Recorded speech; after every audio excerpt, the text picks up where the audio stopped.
Hitto Tobashi University in Japan. Please welcome Professor Yonekura to the podium. I have a good news for you.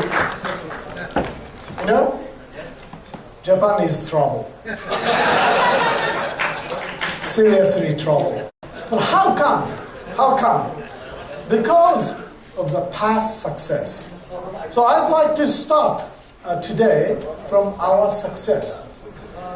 This was 1945 Tokyo. Okay, nothing there, literally nothing there by US bombing. But within 50 years, something like this, and this is more shocking. This was 1945 Hiroshima.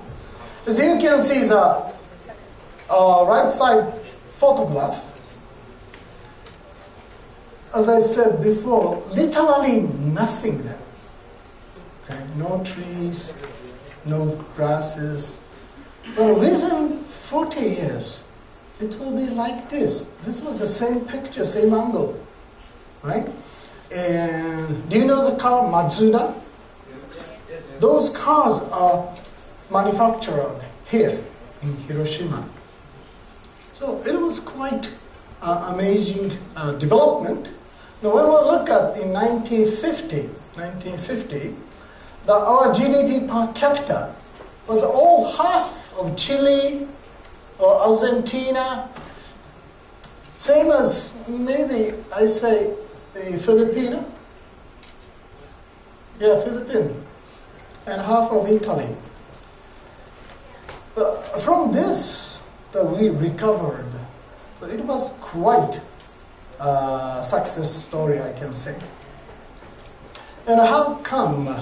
Today I'd like to discuss Japanese. First of all, the job creation, the entrepreneurs.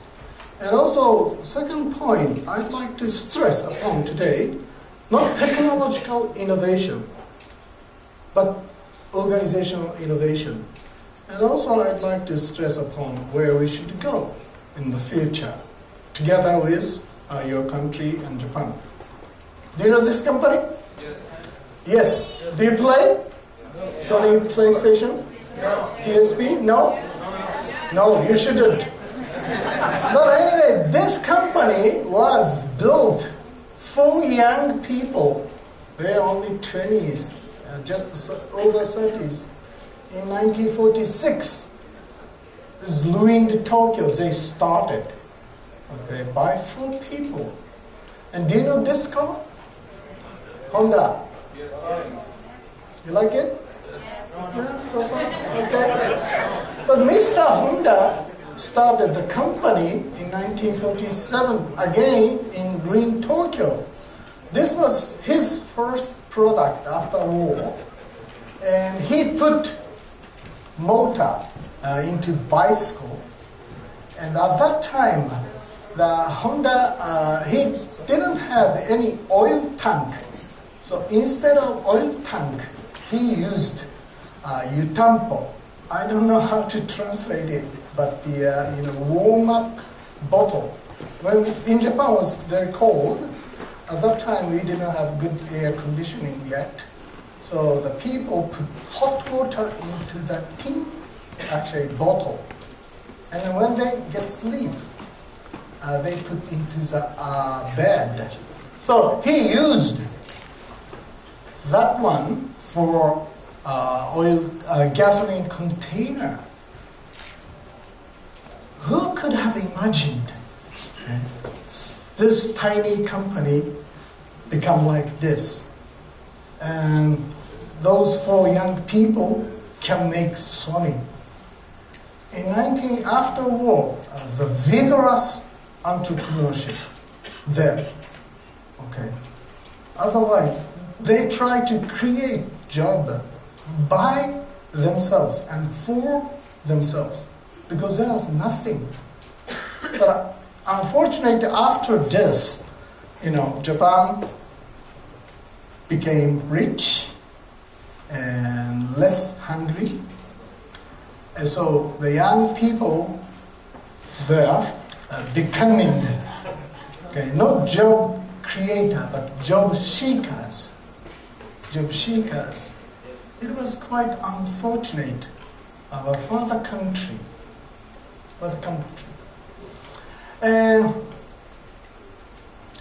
As I mentioned before, innovation is not only technological matter.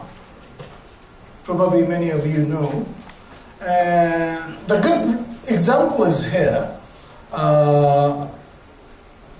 1960s, the one student at Yale University, he thought how many airplanes needed for overnight delivery of the post or goods or parcel.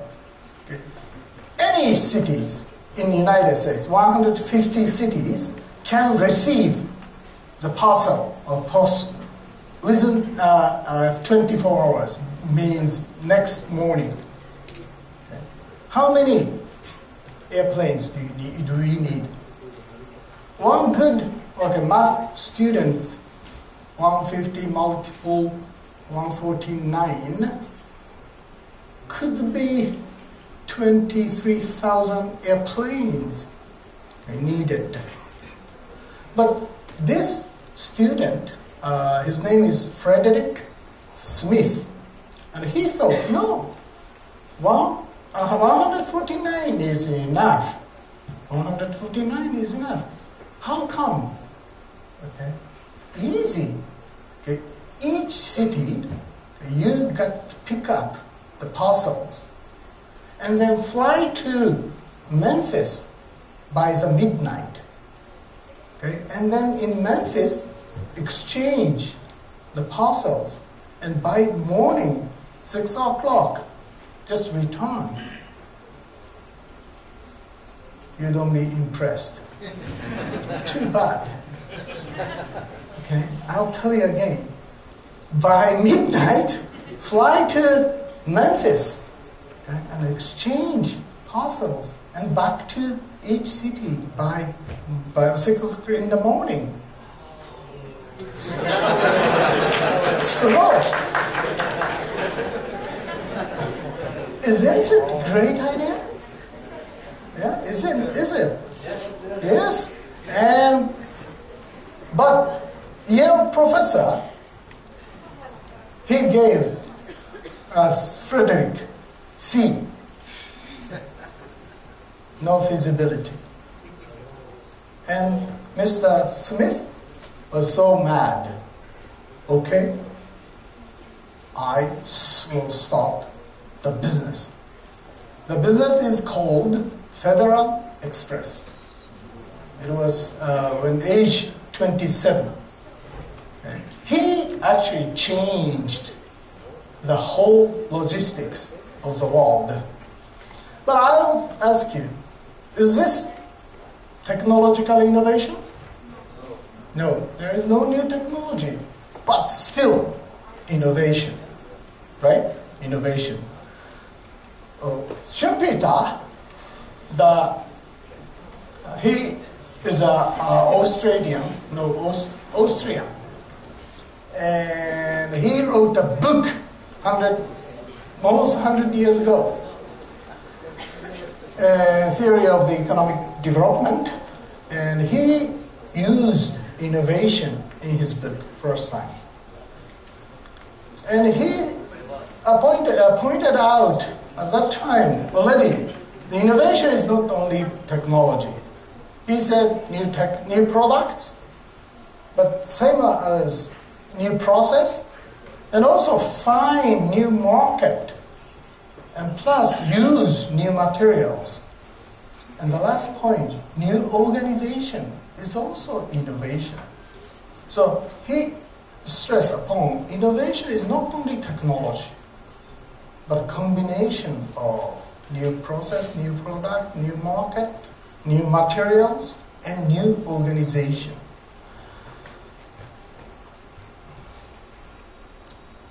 And as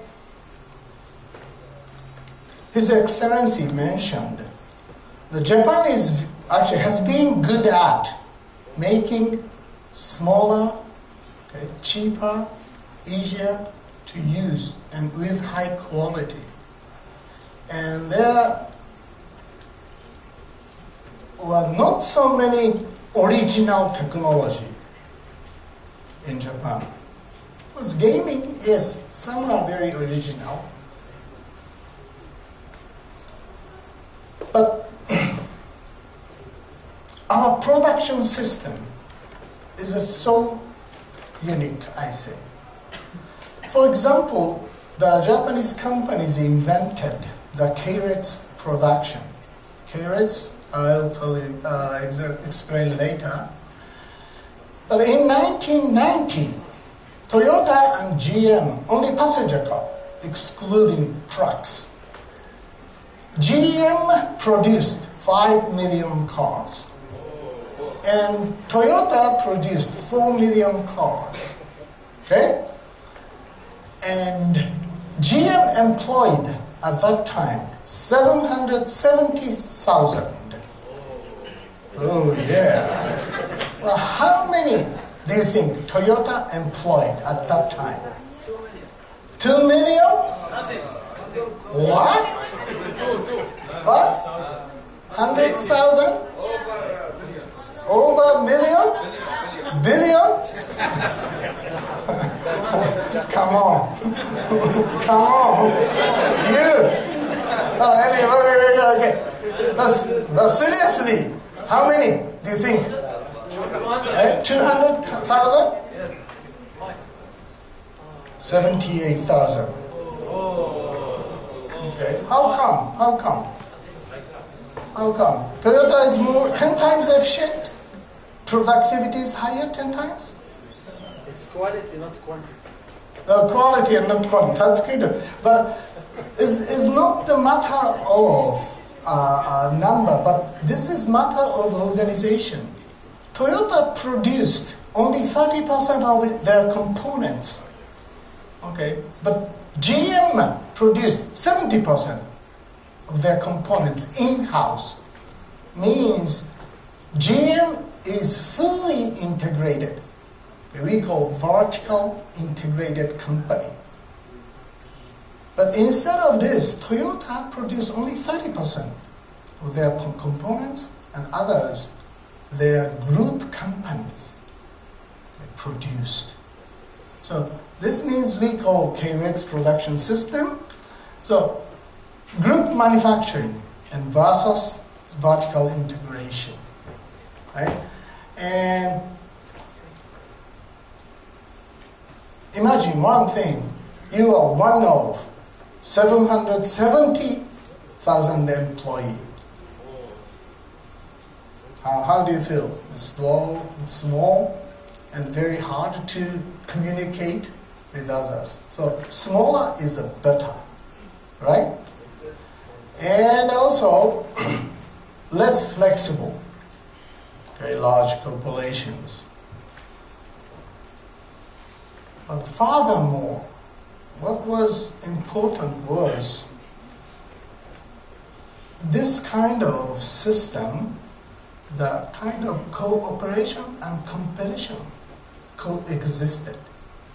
Okay. Among suppliers, they compete each other for Toyota, but Toyota gave assistance to each suppliers. So kind of cooperation and competition coexisted within this system. But more important thing is that Keiretsu system spread after 1973. What the year of 1973? What happened? Oil crisis. After this, okay, Japanese manufacturers introduced Keiretsu system, and then simultaneously they called this just-in-time production method. Okay. So each suppliers supply the parts and components just in time for manufacturing, assembling. So Toyota didn't have any inventory, okay, because suppliers deliver just in time. Because of this system, Toyota created one single assembly line. From one single assembly line, they could produce many models of cars. Okay. Sedan, 2 doors, coupe, or a van, or something like this. Okay. One single line and many products. So after this, Japanese company has been so successful, producing small lot and wide variety goods. So that was the Japanese competitiveness. For example, GM and Ford, it took 10 years to introduce new model. But in Japan, the working together with suppliers, okay, the lead time shrinking into maybe 4 years, 3 years. So every 3 or 4 years, Toyota, Honda, Nissan produced or introduced new models in the market. So by 1985, okay, the model of Japanese cars 3 times higher than American or German cars. That was the Japanese competitiveness. But after this, in 1990s, kind of networking society came in. People interested in not only hardware, computers, but also software. As you can see, Facebook or Google, they are changing the world. They are using the brain power, not the manufacturing excellency. So in this sense, the Japanese legacy companies are losing their competitiveness, unfortunately.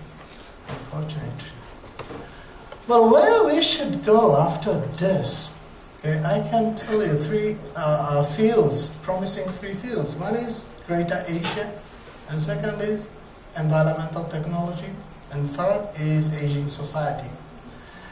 When we look at the economic growth of the world, was clear. Asia. China has been, since 2010, every year, annually, 10% growth. 10% growth. 10% growth means within 6 years, the economy will be doubled. So China doubled its economy last 10 years. And then second, here is India. India is coming too, and Thailand. So those countries are doubling their economy. The quantity of the market is amazing ratio. Contrasting to those Asian countries, here is Japan, EU 27, they are 1%, 2%. Where is the future? Asia, no doubt. But is this sustainable?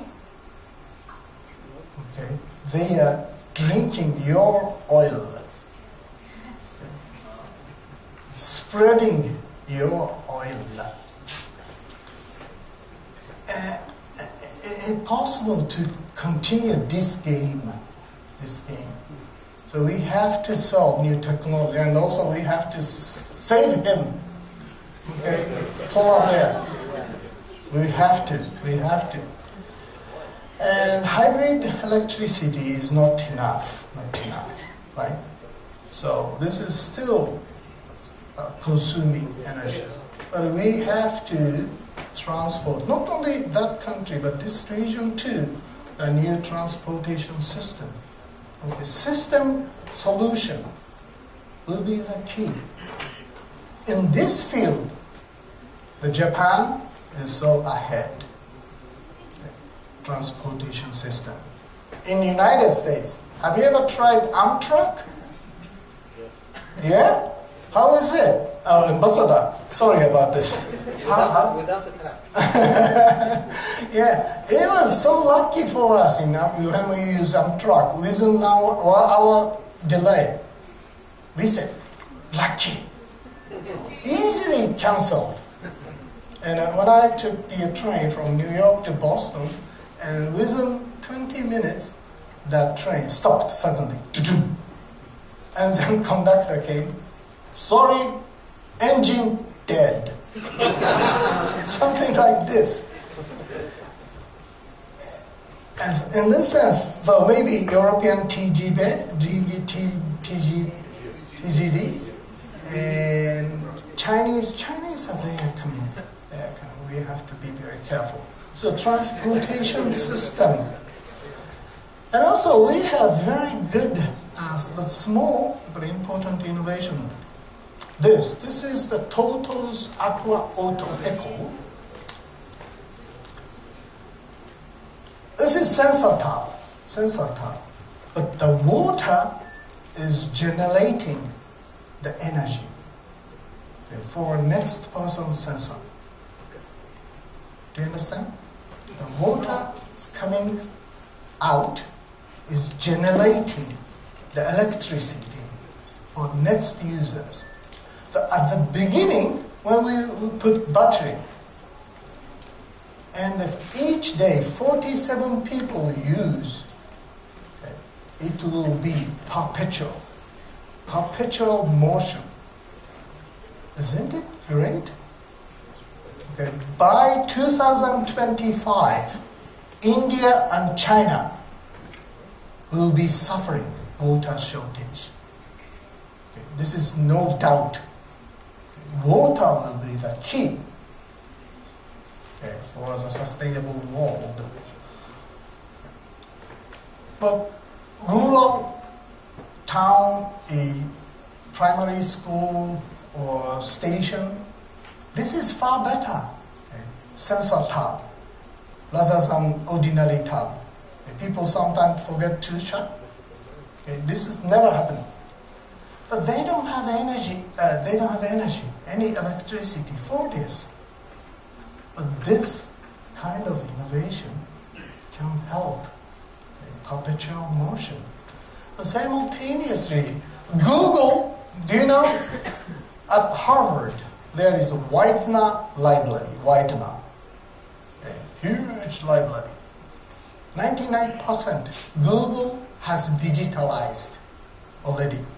99% of the books there are digitalized. So they gave me, even to me, a letter to give up my copyright. So I gave up, okay? And one of my friends, he said, But I said to him, no one will read, just write, sign it.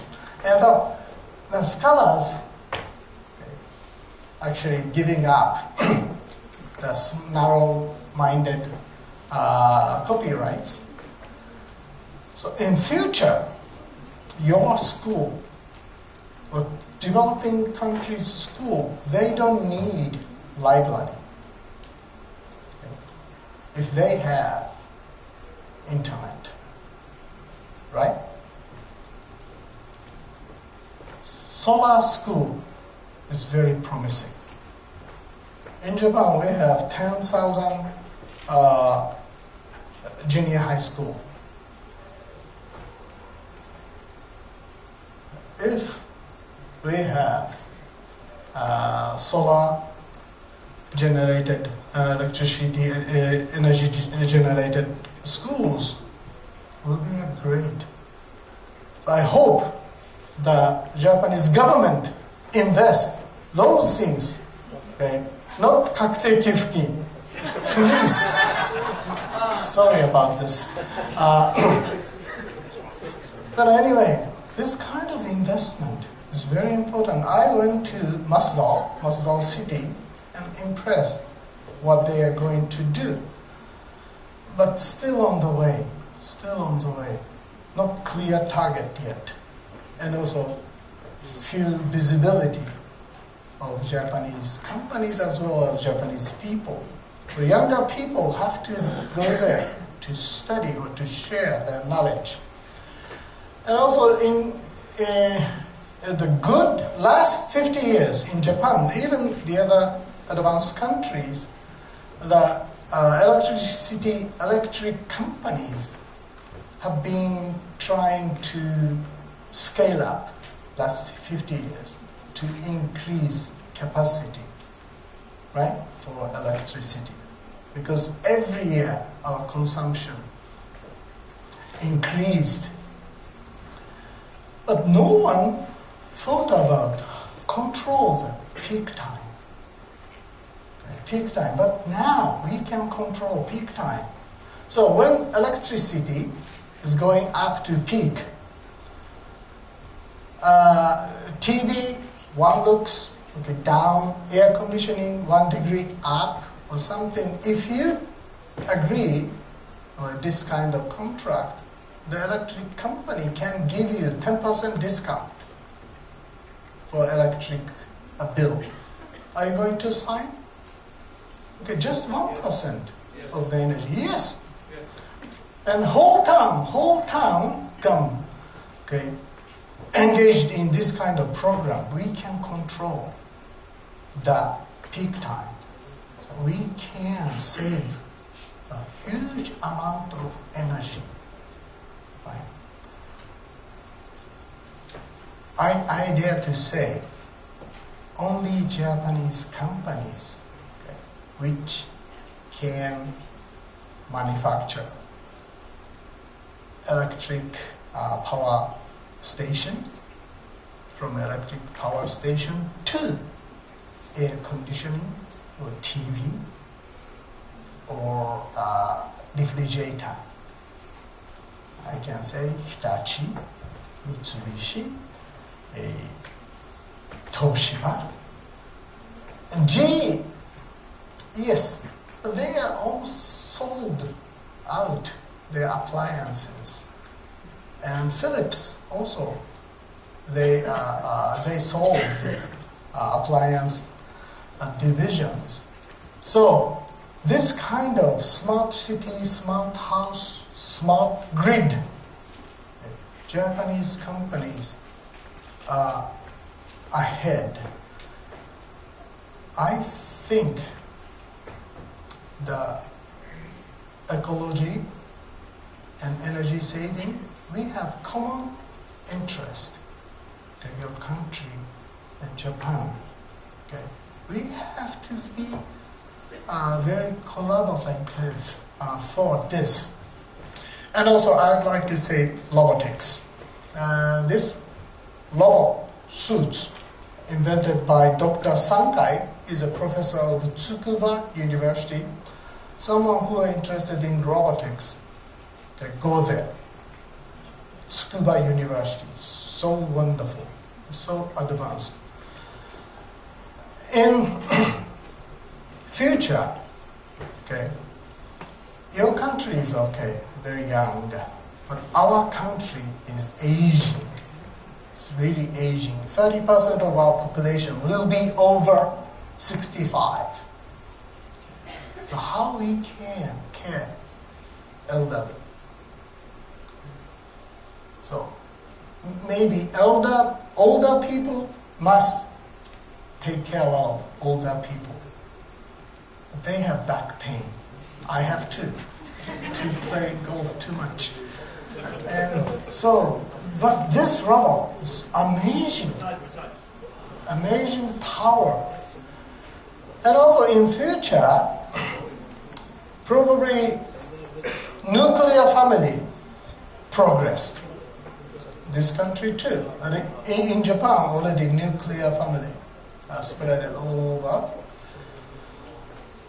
When you think all the people, okay, grandmother and grandfather, they live together, what are the most, actually, how do you say, you have to take care of this situation. Okay? 2 or 1 elderly people living in small apartment. What we should care about? One is fire, right? And second is robbery, and third is illness. If they have eyeball, small pet robot, okay, he or she can check, okay, electricity, turning on, turn off, okay, something like this. And so remember, when Deng Xiaoping, the chairman of China, introduced one-child policy, when was it? It was 1979. Okay, 1979. Since then, China adopted one-child policy. One-child policy means China will be facing to serious aging society within few decades. Right? So those technology, new technology of Japan, okay, will be a great help for the aging society. I can say Japan is not in good shape, unfortunately. But we have some potential. So we need your help too. And we can collaborate to change the world. So I can give you the one old encouraging word from Churchill. A pessimist sees a difficulty in every opportunity, but an optimist sees the opportunity in every difficulty. Thank you.